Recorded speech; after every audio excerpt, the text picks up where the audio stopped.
Good afternoon. My name is Bob Wallace. I'm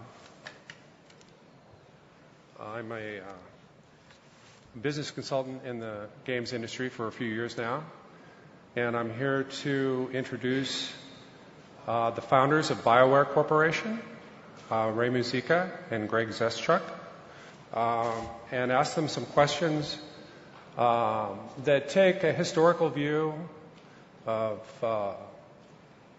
the evolution of their studio and their renowned RPG games.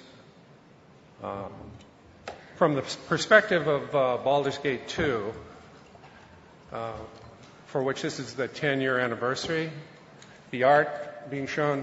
Why don't you explain what the art is, Ray? Actually, you put it together.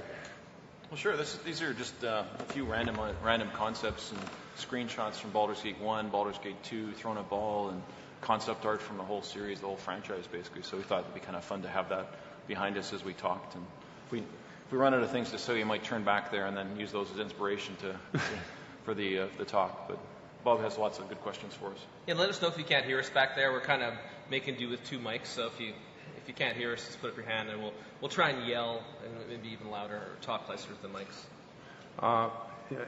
Just as a beginning question, is there anyone in the room who is unfamiliar with BioWare or Baldur's Gate franchise? No? Thank you. Okay, this makes it a lot easier. Well, the first question is this. BioWare is a very unusual company with an unusual background. So how did the studio come to be formed? What brought that about? Well, I mean, basically BioWare, Greg and I were having lunch, I think, back probably in 93, 94. Last century. Yeah. Last century. And we had been fans of video games for many years, 20 years to that point or more. And all through medical school, we were talking about video games. This is right after we graduated. We were residents, and we said, why don't we form a studio to make video games? And that was pretty much it. Right then and there, we decided to do it. We didn't decide to leave medicine so much as just kind of do BioWare, and then the medicine kind of took more and more, became more of a hobby, and video games became more of a career. So it's just sort of a natural shift over time. Yeah, it's really funny, actually. We sometimes, when we're going through folders and cleaning stuff up, we'll look back and find some of the ancient documentation about like starting the company. And I think it's funny. I think the documents about that meeting are like, yeah, we're going to make games, and that was about it. And so we actually always had that passion to make games, and that's been the driving force for us the whole time. And I think we formed the company, technically it incorporated in 1995, so about 15 years ago. But we'd been working a couple years before that, so it's been going for a long time. That's one of the benefits that people sometimes don't know. You assume that you're like the concept of overnight success. I think it's probably almost like 5 years of operating for BioWare before people even know who we were. And so the one thing to take away is that it takes a while. Is that Ray's email up there? Or Andrew, you messing with that? A screensaver locked. Oh, really? Yeah. What's a picture of? Anything? No. Poker? It's just Windows. All right, Windows. Speaking of Windows, I mean, Baldur's Gate was one of the first games that was like a native Windows application, which was one of the, at the time it was DirectX 3. It was like, that was crazy advanced at the time, we thought. It was 2D, full 2D graphics, exciting stuff at the time. That was a great transition. I was really impressed how you take that technical challenge and work it into the conversation. You got to make the use of the opportunities, right? So you decided to go into the games business in lieu of medicine, okay? Well, kind of both at the same time. Medicine was quite literally our safety net. So we fit, people always say, it's so risky going into games. Well, no, we could have quit and become doctors. We never had the intent. That was our fallback. Well, we both practiced as medical doctors. I did till 2000. It was when I formally retired because I went back to school, got an MBA. But we just... Oh, sure. Thanks. We'll just pull the mic forward a little bit. I mean, we both basically practiced for a number of years, and we never really had the intention of leaving medicine per se. It was more like, BioWare got bigger and our passion was for video games. But I think, both of us really liked medicine. We finished it and we enjoyed it. It was interesting and, it was good. It was, ER work was really interesting and it was, good to return something back to society in that way too. But video games was always our passion. We always loved it growing up and through medical school. So that's really why we formed BioWare in the first place. Yeah, and I think the other thing to remember is no one really likes a creative doctor. That was one of the things if you're too creative as a doctor. So we thought, we better harness our energies in a place where creativity was more valued and, not as risky, which was video games. So the studio formed, and then somehow you have to have a vision of what you're going to make and what you're going to do and get a publisher relationship. How did that work in your case? Well, I think we ended up sending out our first game, Shattered Steel, to 10 publishers. We chose what we thought were the best and brightest publishers at the time, and I think of those 10 publishers, none are currently in business. So actually, there's one. One? Electronic Arts. Oh, okay, EA, yeah. And I think EA, for Shattered Steel, basically we had 9 out of 10 of the publishers we sent it to for the first game make an offer on it. And then Baldur's Gate was originally another concept we called Battleground Infinity. It was going to be this pantheon of all the mythologies, all the different gods. It was going to be an MMO. It was kind of crazy ambitious. We sent it to 5 publishers, and I think 3 made an offer on it, and then we proceeded with Interplay. And that was also, you have to put it in context, that was kind of before the concept of MMO was even real. I think Ultima, there had been MUDs and the text-based stuff, but there really hadn't been any kind of MMO. So, even then we were too ambitious. I think we look back in retrospect and look at the Battleground Infinity documentation again, which we still have. And ironically, the cover art was done by the lead programmer, so that should give you an idea of... he's a very talented artist. It's actually a trick because he's actually a good painter. Yeah, he's very talented. But he actually did the cover art, and we look back at that and go, wow, if we had tried to make that game, it would have been interesting because, BioWare's first game would have actually been an MMO. If we went that direction in the original design, which is probably, we may or may not have succeeded in that. That's actually potentially good we didn't go that direction. Yeah. So Interplay bought what? You pitched them one game, they bought a different game, or? Well, they had the Dungeons and Dragons license through TSR. So what they proposed was converting what we provided, which was a demo area of this game, Battleground Infinity, converting that engine, converting the tools and tech to Dungeons and Dragons instead. And we thought, that's pretty compelling. We're big fans of D&D going back. I think it's a big license relative to some other fantasy licenses out there. So I thought that'd be a good license to develop in.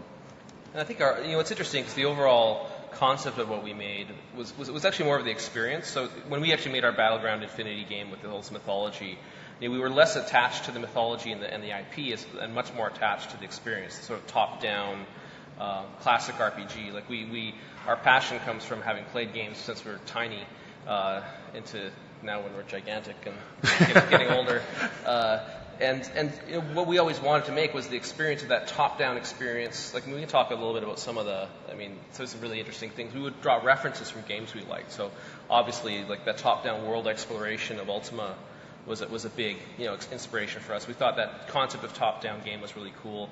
And one thing that's also important to realize is this was we started it back in the mid-90s. Right after we started the game, we were trying to start working on this Battleground Infinity concept. And that was when RPGs were dead. Maybe not so much so here in Germany, but certainly in North America, there was the concept that there was no future in role-playing games at all. And so people would kind of scoff when you actually said you were making one. And right around that time, Blizzard started making one that eventually became Diablo.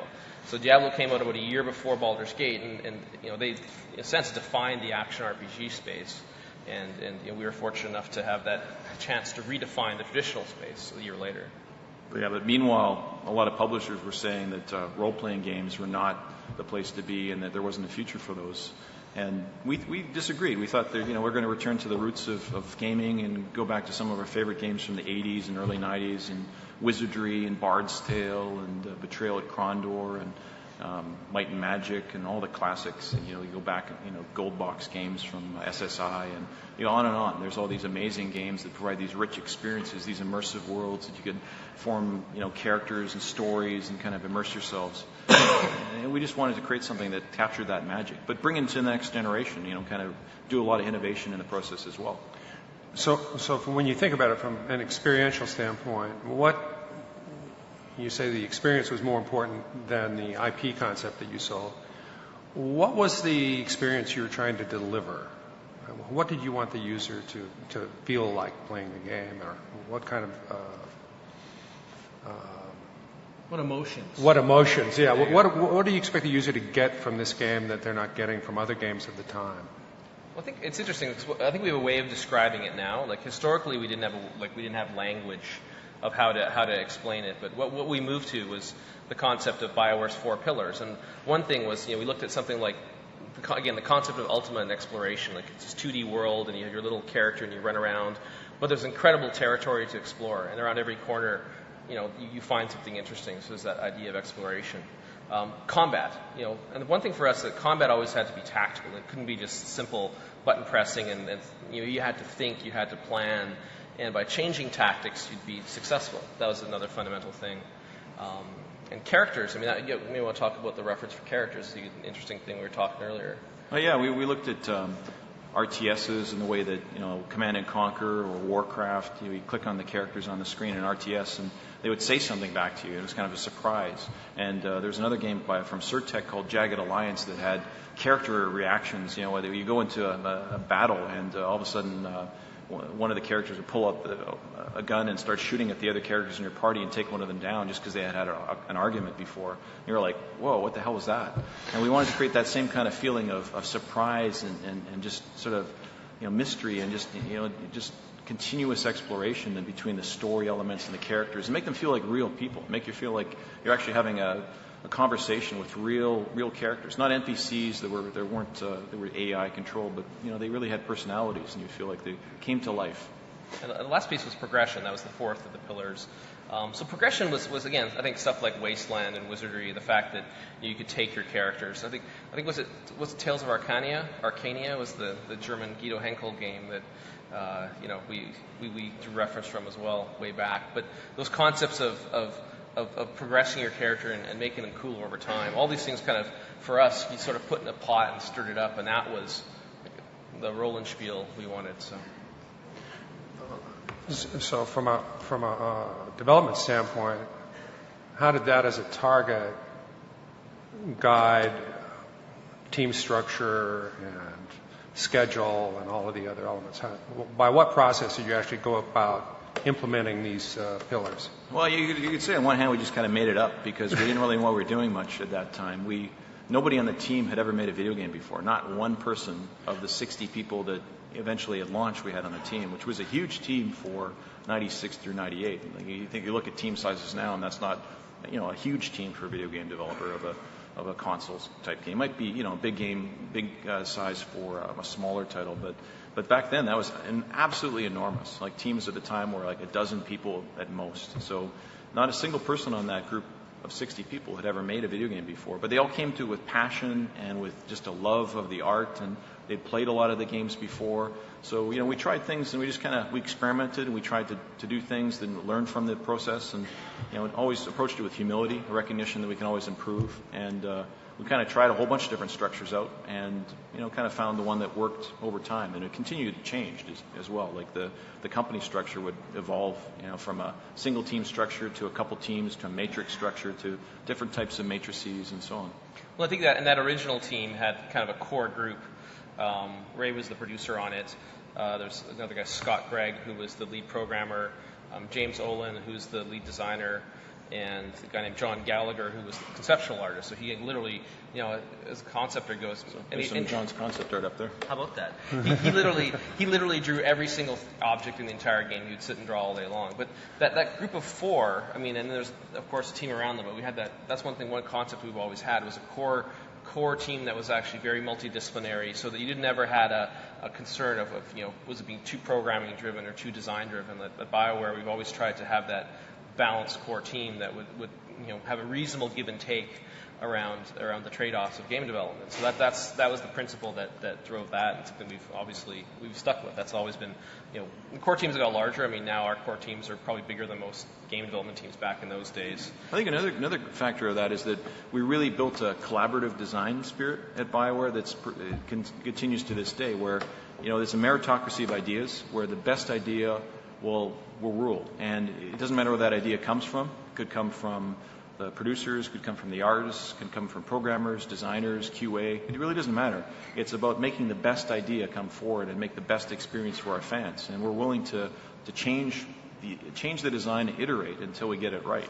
And there's a few other developers that we respect that have that same principle. That I think that's really important to achieving quality, is being able to iterate and put aside your ego and and be able to try and advance the best idea for the cause. Yeah, and it worked really well when it was a small team, like in a sense, because there was a very tight working relationship. And it was in those days that people would basically tell us we were dumb when we were making bad ideas. They weren't afraid to shut our stuff down, and we kind of slink back to our room and think of something else. It's actually very refreshing, and that's actually one of the things that's probably one of the most valuable. Now it's actually kind of funny at BioWare. Some of the new employees will stand in the elevator, and some of the employees will start shaking, and we're like, "What's going on?" We tend to scare people now, even though we're like, and the old guys will come in and start making fun of us, and then the person settles down and realizes, yeah, we're not icons, we're kind of goofballs in a good way. But at least I am. I'll speak for myself. But take that, Ray. But and the reality is, I think that kind of environment where literally, and that's one thing we actually really tried to drive, was that concept that really no one's idea was better than anyone else. So it's based on hierarchy or anything. It was completely down to the decision making, and then the final decision would be that core group. So no one person could offset the design in any one direction. And as well, we really viewed the fan as the ultimate arbiter. We knew that if it wasn't good enough for our fans, it wasn't good enough. So we had to, we always considered what's our audience going to say when we put this feature out? Are they going to understand it? Is it intuitively the best thing? Is it something they're familiar with? It's going to be accessible and fun, and is it going to sustain their interest for a long time, provide a lot of value for their money? Is it going to be seen as quality? That was really important to us in the early days. We wanted all of our games to be seen as high quality. We didn't have to really define what that meant exactly. We just wanted, we wanted BioWare to be associated with quality. We wanted Baldur's Gate to be seen as one of the best games of its type. And everything we wanted to build from that point on, we had to make each game better than the last. We said things like that back then as well. Yeah, and I think one other interesting point too to consider is that back then there was no concept of usability testing. There was no concept of focus testing. Like you literally just went with your gut. Use the team around you. We tried to make sure we were, like Ray said, we're always considering the fan perspective. So that was largely one of our jobs. Was certainly as it got later in BioWare's history, where we weren't so directly working on the game, we try and be the neutral party. But this was the time where there's a sort of, it's funny now because you look at the amount of focus testing and usability testing that goes into games. So there's a certain amount of element of fear to it, in the sense that people want to test things before they release them on the public because they're afraid of what might happen if they don't. Whereas back in those days, there was that wonderful excitement of creativity and randomness that happened from doing it. We were very measured in how we did it, but it's something that was actually really refreshing. Well, the idea of an iterative design process has always been a little terrifying to publishers because you don't know when it ends, and it's done when it's done. What were the publisher's expectations at the time the game was signed in terms of scope, budget, these kinds of things, and what ultimately became to be so? I think Baldur's Gate kind of grew in the telling, as it were. We had I remember seeing all the ads that we did along the way, and they were launch ads. They were not promotional ads. Actually, shame we don't have those, because you see all these launch ads, which weren't quite the launch date. I think we did another talk at one point that had 97, June 97 was one of the launch dates, and then December 97, and then March 98, and then June 98, and then September 98, and then December 98. And meanwhile, we were continuing to develop and iterate and increasing the budget and growing the team along the way too. But we knew that we hadn't got there yet. We knew we still had more work to do. And thankfully, the folks at Interplay, Fergus Urquhart, who wasn't able to join us today, who ran Black Isle, which was a division of Interplay we worked with, was very supportive. And Chris Parker, who was my co-producer on Baldur's Gate, was very supportive. And they always fought for us and made sure that we had the time and the budget we needed to be successful. And in the end, Baldur's Gate as a franchise has been pretty widely successful, so we can't complain. Yeah, I think it's interesting when you think of Interplay of old, and you remember back to their old logo, it was like by gamers, for gamers, which is actually largely true. It was interesting that our formative years as a company were spent working directly with Interplay and seeing how they grew, how they changed, while we were doing the same thing. And some key points to consider is that, for example, Brian Fargo, who ran Interplay, was a developer. So it was a still is a developer. Yeah, he's actually back to development, of course, because that's what's in his blood. So it was a publishing and distribution company led by a developer. So it was very, very developer friendly in terms of its processes and methods. And so, when we would explain why something had to be a certain way, we had a nice rapport and a nice understanding on the other side of the phone. And like Ray said with Fergus and Chris, all those people, like we were all kind of learning the craft at the same time. Like I think that was the other thing that was interesting is it was so early in the history of the games business that they had a little more experience than we had, but not a whole bunch more. And they'd made a few games. We were on our first or second, and we were all kind of learning at the same time. So it was a very permissive environment for trying new things. I think Baldur's Gate was the first RPG in the D&D license that Interplay had done. Or had they done another one before? Well, they had some of the other, like the non-RPG Dragon Dice, Blood and Magic, Descent to Undermountain. Those are the three products. They weren't out yet at the time when we started Baldur's Gate. I think we came out before Descent to Undermountain, but I can't remember for sure because we were 2D and they were 3D. Yeah. They were Descent. So yeah, we were the first RPG in that. Yeah.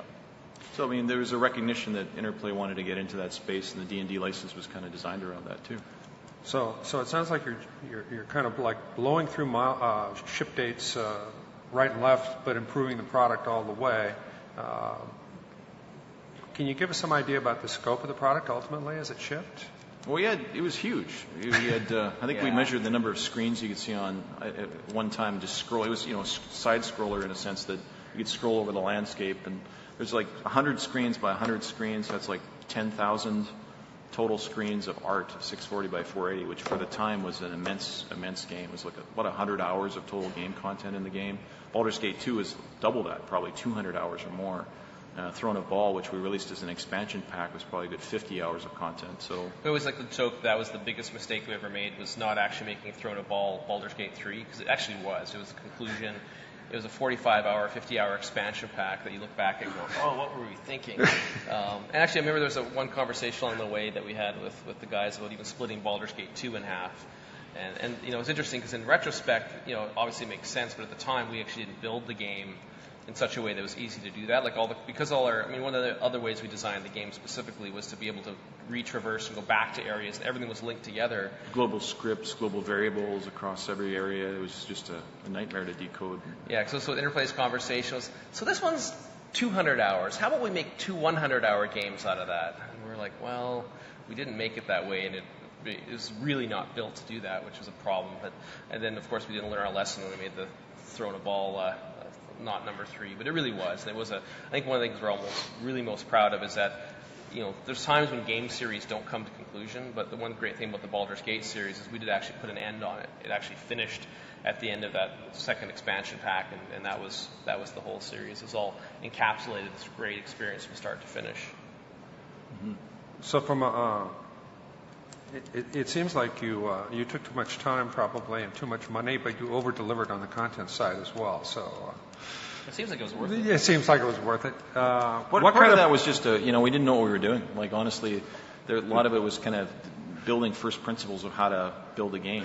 Like designing an engine from scratch without anyone having made a video game engine before, really knowing what the tools should look like to make content properly, or what kind of structure you need to put in place to be able to localize your game effectively. And we were learning all those things on the fly because no one on the team had ever made a game before. But when we emerged from it, we had a lot of knowledge, and a lot of people that were very passionate about, how can we make this better and take it to Neverwinter Nights and Knights of the Old Republic and Jade Empire and Dragon Age and Mass Effect and Star Wars: The Old Republic and so on, and kind of make those games using that knowledge gained back in the early days. And apparently Dragon Age is quite big as well. It is. Yeah, so that was, it's funny, like you think you learn the lessons, but one thing that's very hard to predict is actually when we make our games, how long they're actually going to be in real playtime.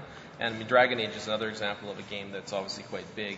We actually trimmed a bit of stuff out of it too. Like we trimmed some stuff, but then when actually the act of playing it, we never really know in advance what people are going to spend their time doing. So it's always a bit of a surprise. And again, in Dragon Age's case, it was a pleasant surprise that people found the content so engaging that they explored as much as they could. But it's something that you can actually see that lineage. I think one of the exciting things, and that was one of the points behind Dragon Age was to draw upon the essence of what Baldur's Gate was about, and try and capture that in new technology. Spiritual successor to Baldur's Gate. Spiritual. Yeah.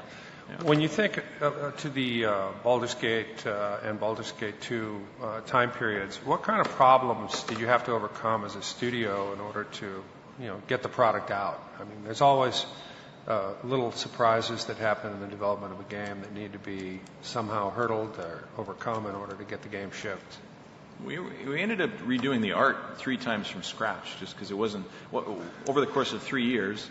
We hadn't set a really good visual target, like a gold standard for the art at the outset, which was a colossal error in retrospect. And we continually refined our processes, and the artists were getting better and better at honing their craft. So, midway through the first year, they realized we could make the art, all the levels, all the characters look much better. So they were making better looking ones, inconsistent with what they had done at the beginning. And because it's such a huge game, we had to go back and redo all that art. And then about two years in, we realized that we had been making characters and environments that looked even better still. So we had to go back and do all the art again. So we ended up redoing it about 3 times. The blades of grass were as big as the characters, and they went, "Oh, the scale's wrong." And we had to. That was in the first. I think it was the second one. Maybe, yeah. Like we made this great, beautiful. Look how beautiful these areas are. And they put the character scope, but they don't fit. That's a good lesson too. Like putting it all together early was something we didn't do. We just had these discrete assets that looked good individually, and we had a code base that worked well by itself. But when you put all the characters, the art, the scripting, which took a lot of memory and was very CPU intensive, and all the audio, because we had a lot of audio in the game, a lot of sound, a lot of music, streaming music, which was a big thing at the time, and audio files. They're playing multiple characters all interacting, and ambient noises in the environment with different proximity triggers, and all these crazy things we're trying to do. They're very ambitious. When you put it all together, basically the frame rate slowed to a crawl. So we learned the value of integrating early and often, and then optimizing early as well. Now, all of these 60 people that ultimately were on board when the game shipped had no experience in the industry whatsoever when you started. Well, how did you know who to hire? I mean, how did you go about recruiting and hiring? Well, in those days, if you were an artist and you could draw literally a robot on a napkin, you could get hired at BioWare. So that was quite literally actually one of the guy who's one of our senior directors of art now. That was his application. So as well. No, I'm not joking. He showed up with this robot on a napkin, and we're like, "You're in." And because he was actually part of it is he was friends with some other people. So actually early on, what we found is that sort of passion and fit were very, very important. I think that was one of the really interesting learnings, was that we hired there's folks that Ray and I knew that we hired from Edmonton, the city, and then there was a whole bunch of other people we imported from all these other small towns, and they were largely people that had been doing games themselves. So they had the ingenuity and making the efforts, but everyone's 20, 21. Most people didn't have this formal training or background or school or anything, but they were making stuff. And I think we were able to gather all these people, and there's some real icons in the business that came out of that group. For example, like James Olin, the lead designer on Baldur's Gate, was in that group. And he's now the lead designer or the creative director of Star Wars: The Old Republic. He led design almost all our stuff, and a lot of those people are still in the business and actually very, very successful. And it came down to, on the one hand, you needed to have the skill. So there's a certain set of folks that came to us early on that had the passion but not the talent. But the folks that actually had the talent, that had the passion, they were really successful, and that was really guided our approach to hiring. Nowadays it's ironic, because you wonder, as a company like we are now, someone showing up with a robot on a napkin doesn't really get past the receptionist anymore. But that was who we'd hired before and who'd been really successful. We looked for potential. We looked for passion. We looked for people that communicated well, that were interested in being part of a collaborative team, that were willing to put aside their ego and to be humble and to try and make the best game. And those people are amazing people. I think you can combine that with skill and experience, and you're pretty much unstoppable. I remember one of the technical artists we had on the project later in the company. He came on. I think he came on in Baldur's Gate. Baldur's Gate, yeah. Amazingly talented artist, and he had never turned on a computer before we hired him.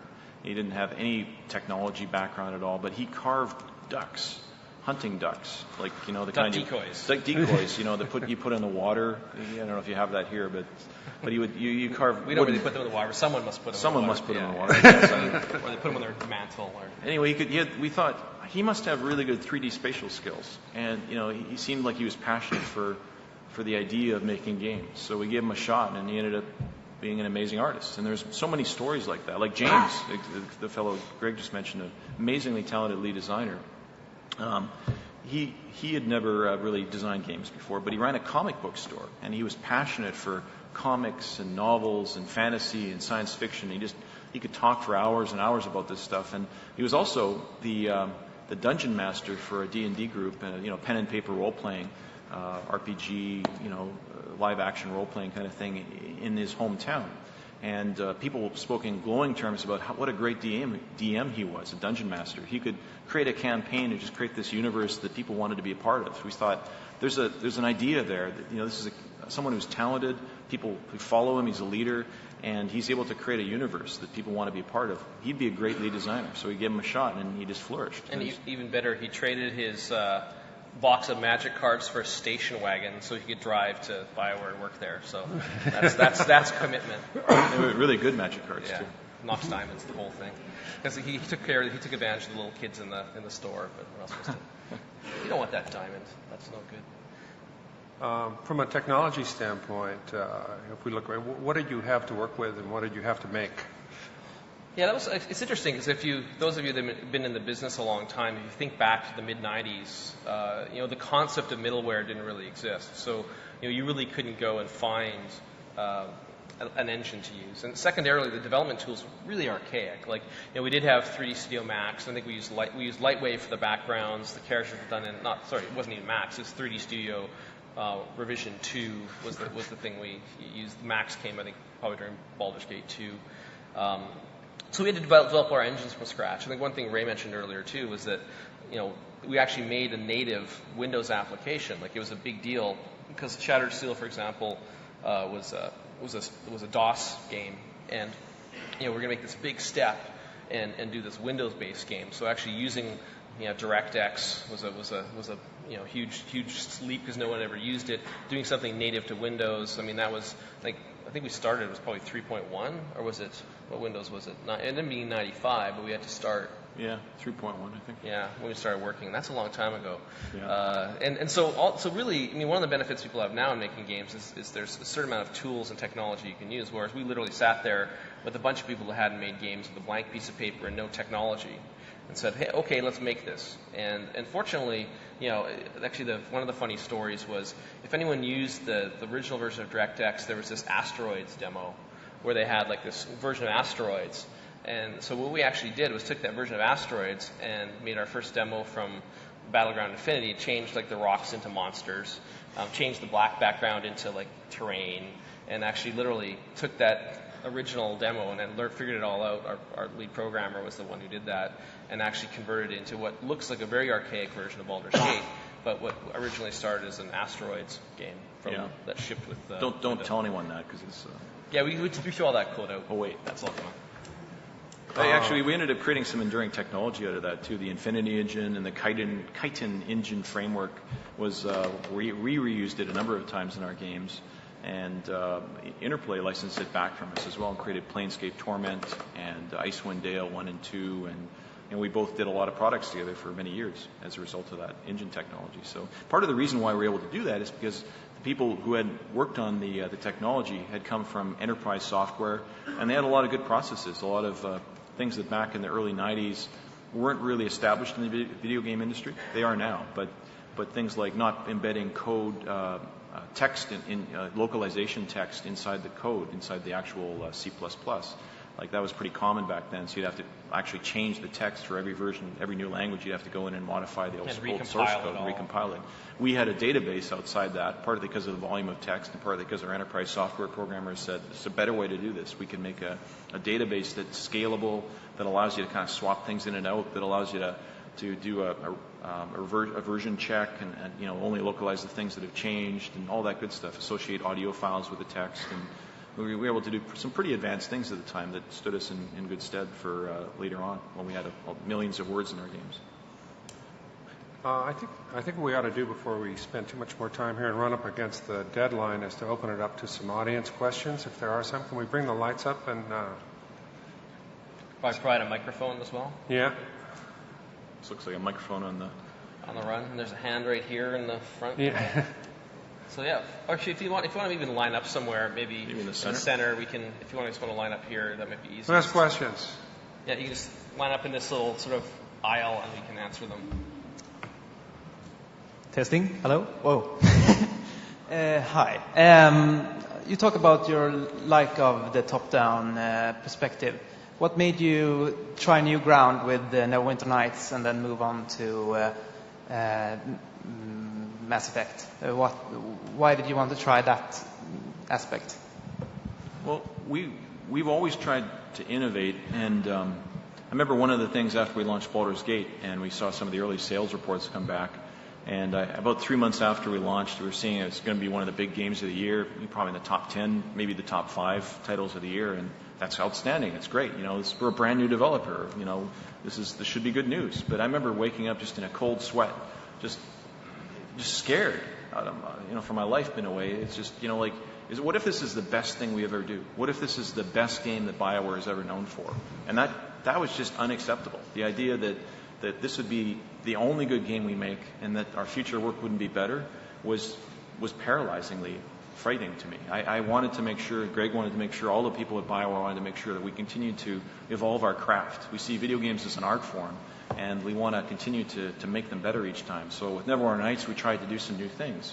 And we were actually taking a lot of risk in creating a user content creation tool set and putting a live DM in and creating almost like a light MMO kind of framework and this new technology that we had to create from scratch, and 3D to boot. So it was kind of pretty innovative at the time. And then, with Jade Empire, Knights of the Old Republic, Dragon Age, Mass Effect, every game we release, we try and add something new to the mix and push the envelope a little bit and take some risk, creative risk, in the hope that it's going to be a better game for our fans.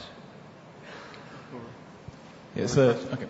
I've heard that at BioWare, you guys have had a tradition of learning the names of everyone that works there to sort of build a community feel.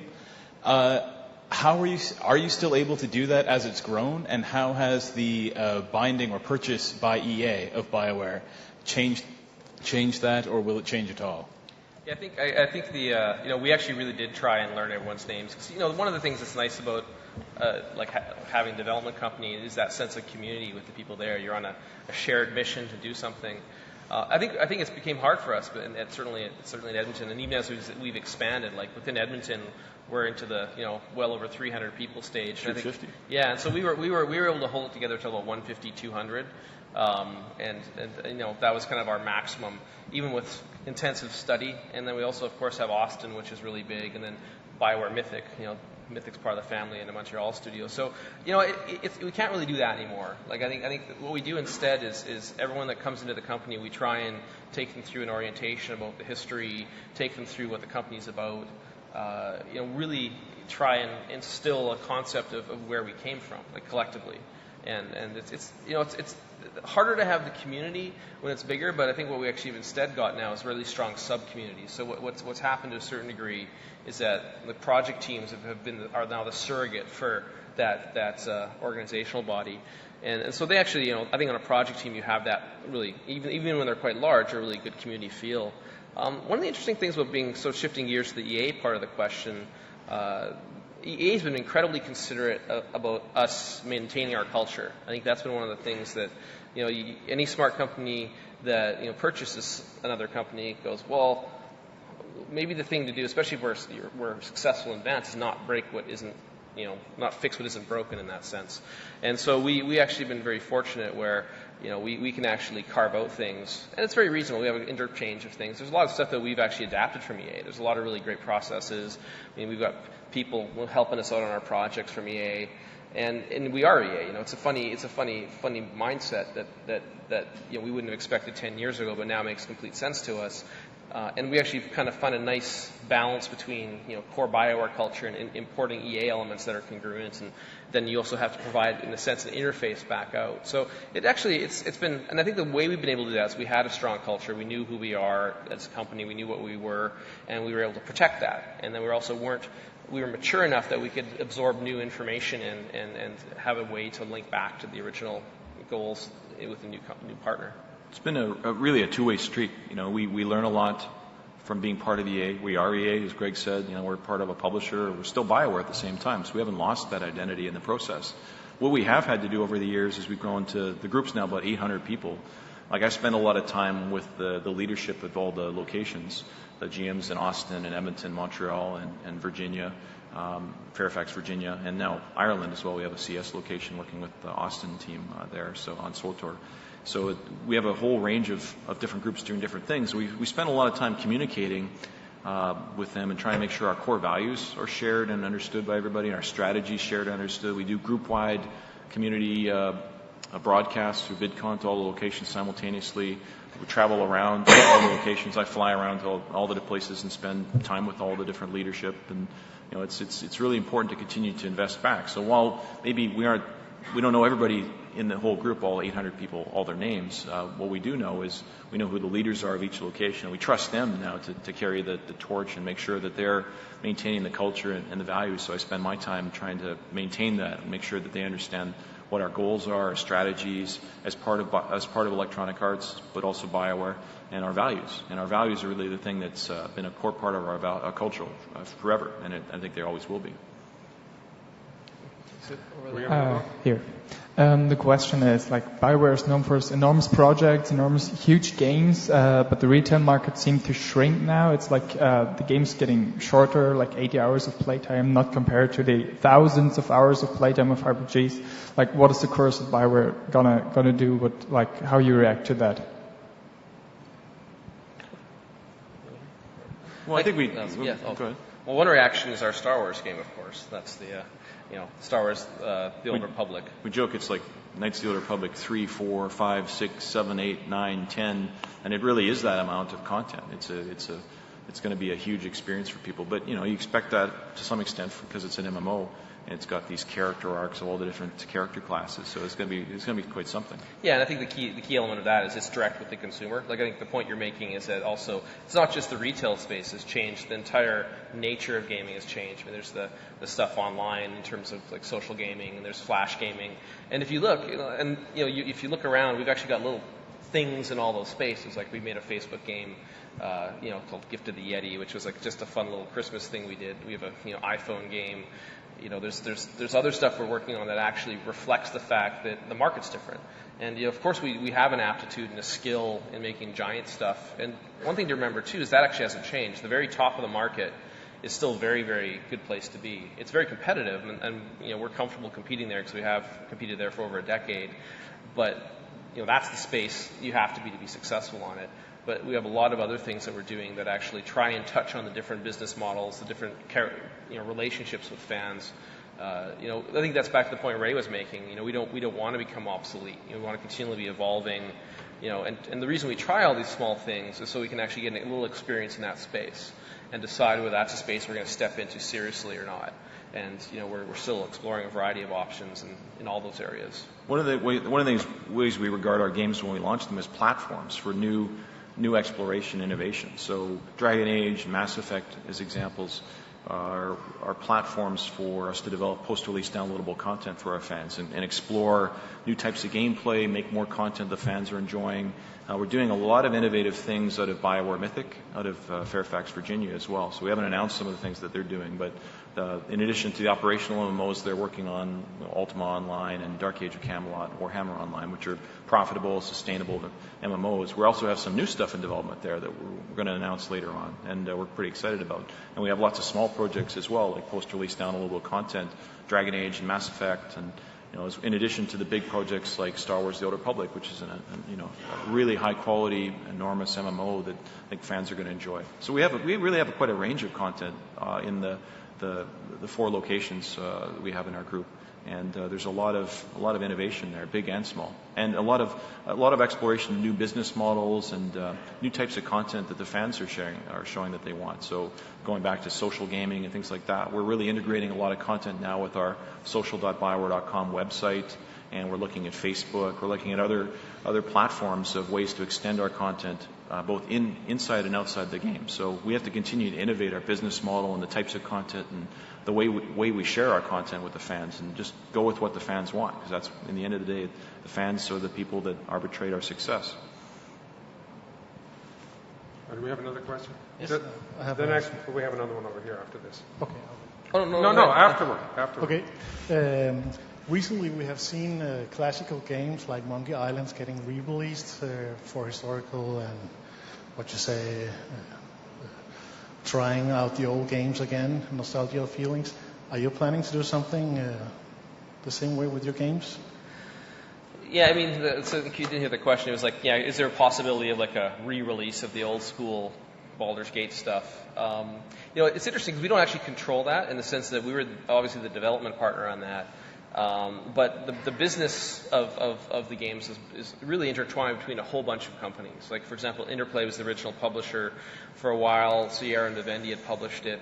Atari actually owns the D&D rights, and then Hasbro has say in it as well. So it's one of those things where I think somehow you have to get agreements from an enormous number of groups that maybe don't normally agree, or maybe they do, I don't really know.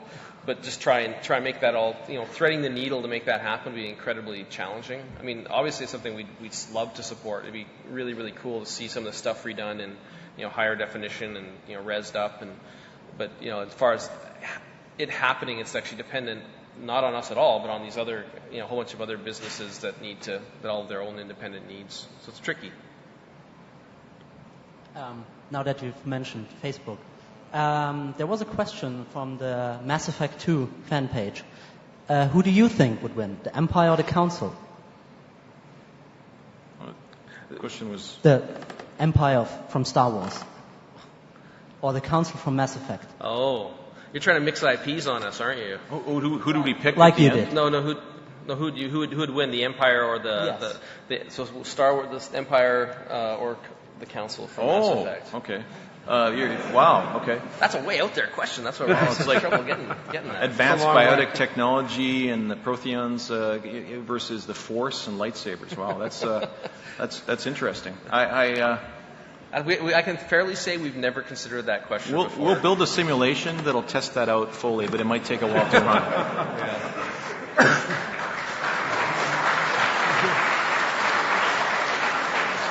Does that mean we're done? We're finished? No. I just think they appreciated that answer. Good job. Do we have another question anywhere? There's one up. Here we go. Up there.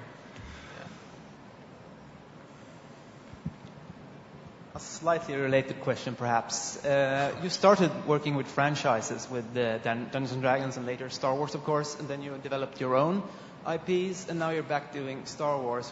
Could you talk a bit about the pros and cons of working within a franchise as opposed to making your own? I think the question was, what's it like to work within a franchise and IP that's established versus establishing your own IP from scratch?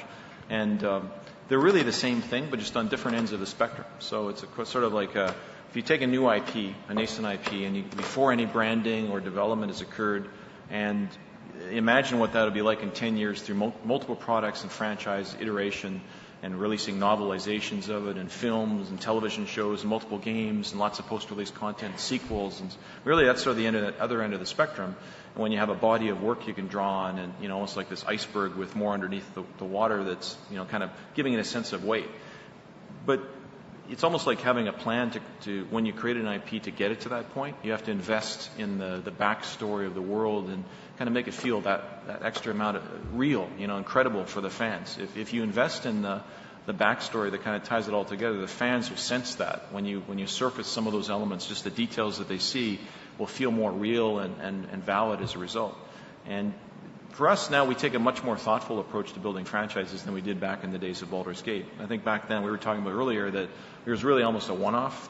We had a goal of making sequels to it, and we made the technology such that you could kind of iterate it. And we had the Child of Ball storyline back in Baldur's Gate, so we thought, yeah, we could do a sequel where you're a child of Ball still, and you meet more children of Ball, and you have to defeat them in some way. But we hadn't really thought it out in great detail. But now we, in the Mass Effect trilogy, there's a story arc that we had planned back in, when did we start that? Like 2007, 2006 or something? But we had a vision probably for like 5, actually, 2005. 5? It was it would have been Post Jade Empire. No, it was post KOTOR, wasn't it? Was it? Oh yeah, post KOTOR. So yeah. You'll sometimes see us. We have our comprehension of the past is spotty at best. So between the two of us, we might usually figure it out. Get things right. But now we take a much more thoughtful approach where we have a franchise team and a vision. We kind of sketch out the story, and we invest like 6 to 12 months with a small team of some really experienced people building that. The world and the characters and the story and the art and maybe in the first game you use a portion of it. So in Dragon Age as an example, we just showed a portion of the world of Ferelden, and there's a lot more story to be told. So in Dragon Age 2 you'll see more of that and so on. And the same is true of Mass Effect and other franchises we're building.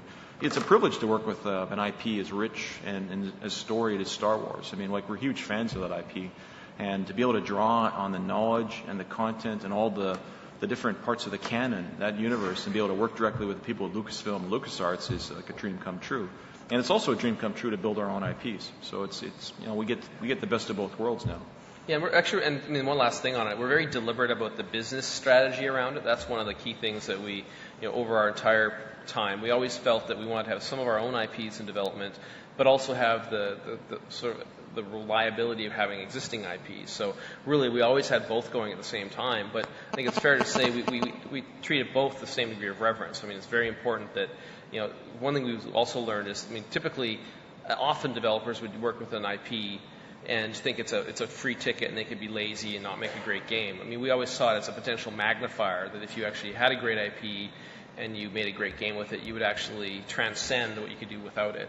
So it's really, a lot of us, how you treat it, and we treat them, and that's the reason why we're so selective about which IPs we worked with, because we had lots of pitches over the years, and we got to the point where, we get pitches from people all the time, and we just wouldn't be interested. We only wanted to work on things we were super passionate about, our teams were passionate about, and we felt could really add a lot to the economics of the game. Usually we picked IPs where there was the opportunity to, even if you're in a well-known setting or theme of the world, there's clear rules you could dip in and share, and you reuse. We wanted to be able to reinvent parts of the IP. So with Baldur's Gate, we chose an area of D&D that Dungeons and Dragons that really had not been explored before. There wasn't a lot of literature, there wasn't a lot of rules, sets, books. None of the source books None of the source books really covered it in detail. So we created those. We actually were able to invent that. And the same was true with when we partnered with LucasArts on Knights of the Old Republic, the first one. Really, at that time, there were 6 comic books that were set around the same period from Dark Horse. Really amazing work and really interesting work. It was sort of the Wild West of Star Wars, Sith and Jedi all over the place. And it was really interesting to us. But there wasn't a lot of other things to find. So we got to help create that, and it became part of the Star Wars canon. And the alternative was developing it in the movie era. And we said, no, we'd rather go into the timeline where it's kind of free form, and our designers can actually work directly with their counterparts to help build something and craft something, much like building a new IP. And they were incredibly good to work with on that at LucasArts and Lucasfilm. Literally the guidance we were given was, okay, don't blow anything up we use later. But other than that, it's pretty much free reign within reason. And so we would work together with them to provide scenarios. You could blow up things that weren't going to be used later. Yeah, exactly. And so it was a great, and it was really good to work with them on that. It's incredibly rewarding to know that part of the Star Wars canon, as Ray said earlier, is made in conjunction with them, and we have a little piece in that. Yeah, it's been a great partnership. One more? Or? I want to, is Evelyn, how are we doing on time? 5 minutes. Good. More questions? One over there. Yeah. A couple over there. 3 over there. Yeah. Hey, how's it going? Just before my question here, I just wanted to put you guys on the spot, if you don't mind, actually. I don't know if you guys remember me from 3 years ago. I used to work at BioWare. I don't know, I was in QA, so if you don't remember me, that's fine. Nobody listens to QA anyway. Which studio? That's the other trick. It was the Edmonton studio, actually, because I worked on a little bit of Mass Effect and one of the unannounced projects, actually. Awesome. Dan Tracy, by the way, if you guys don't know. Okay. I work at Crytek now, so it's all right. Nice. So my question was relating to Neverwinter Nights, actually, because I would come from a modding background, mostly, and I really developed a lot of my skills with the Neverwinter Nights toolset. My question was, with the future projects that you guys have been working on, have you guys thought about putting it back to releasing new toolkits with some of the newer projects? And you may or may not agree with this, but I personally believe the longevity of Neverwinter Nights was based on the user-made content. Have you thought of actually releasing some more toolkits to allow maybe future generations to follow in your footsteps with new toolkits? Well, we released a toolkit in Dragon Age Origins, and that's been very successful. We had a lot of content developed for that, and we certainly could explore that again in the future too. We're big believers in user-generated content, and we love the idea of allowing our fans to help craft some of the story arcs and build those universes. So we may have something like that in the works. We haven't announced it. We haven't said what it would be yet, but we definitely believe in the idea. Yeah, I think the concept for us is that, if you give, it's like the concept of fishing. If you teach people how to fish, they can make fish forever. And certainly Neverwinter Nights was a great example of that. And I think the thing that we like too, you alluded to the other thing, is actually having our tools out there. People learn them. They learn actually not just how to use the tools, but our tools are tied up with the development processes in the company. So you actually learn how we make games to a certain degree just by simply using the tools. And yeah, like Ray said, something that it's a little trickier, obviously, in the console space. That's there's been examples of it. Little Big Planet, stuff like that, actually has done an incredible job of tools in the console space. But I think we're not. I think it's fair to say we're not done with the fan created content concept. That's something we're going to continue to iterate on, especially nowadays with the ability to share things being so straightforward.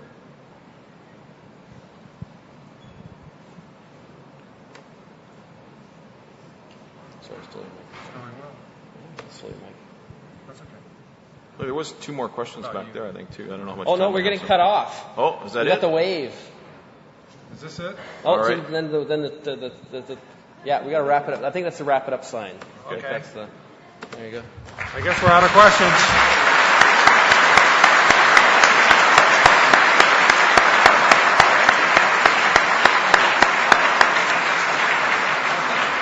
Thank you very much.